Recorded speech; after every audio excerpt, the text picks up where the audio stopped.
Now, had you been there before?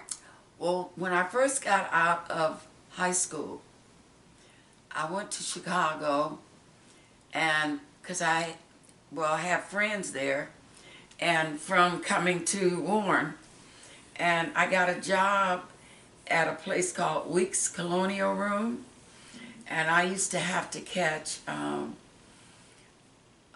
bus all the way to the end of the line, and then when I get off the bus, I'd have to catch a taxi to a place called Weeks Colonial Room, and I got a job being a baker, and I used to make all of the cakes and pies and all of that for the restaurant.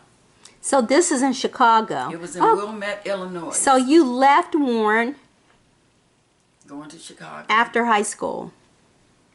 And I went to stay with my uncle. He lived on South Parkway. And while I was in Chicago at that time, then naturally, I'm used to going to all these church programs, and in the meantime, I had gained friends from Chicago, because once they were here, and and I keep in touch with them. So once I got there, I joined a church, a Church of God in Christ church, because that was where I was born and reared. And then I started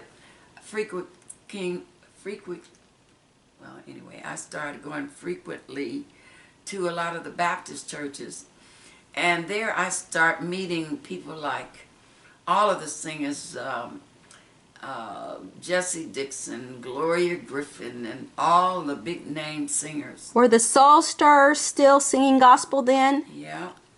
And so by then, I stayed with my uncle, and I got a job at that Weeks Colonial Room, and I got a job at, it was another famous store. Well, when you were there in Chicago, were you trying to pursue music too, or? Both. Okay. A job, and I went there because Albertina and the singers, but I needed a job.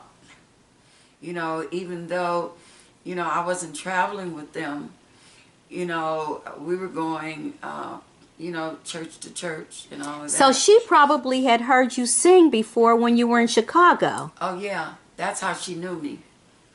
Yeah, because once I moved to Chicago with my uncle, I started going to all the churches, and I started singing at Reverend Clay Evans' church in the choir. They call me the high note girl. In fact, Dana right now here's music by the high note girl, because when I went into the group, the caravans, they needed a high singer, and they needed somebody who could drive.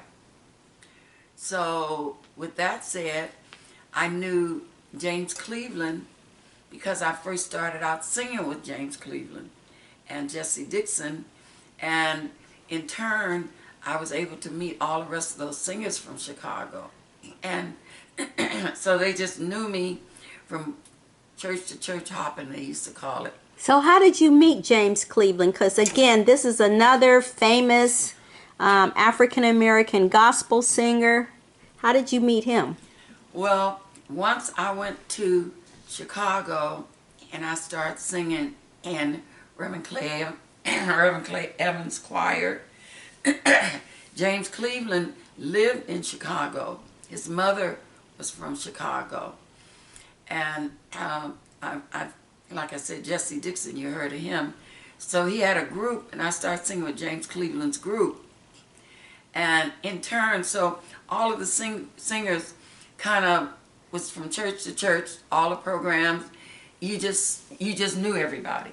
And the fact that I had a high voice, and I would always they'd always call me the high note girl, and I'd be hitting all those high notes with the choirs and everything.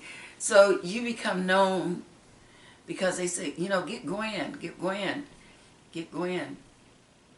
So I would just go from church to church, to choir and all of that.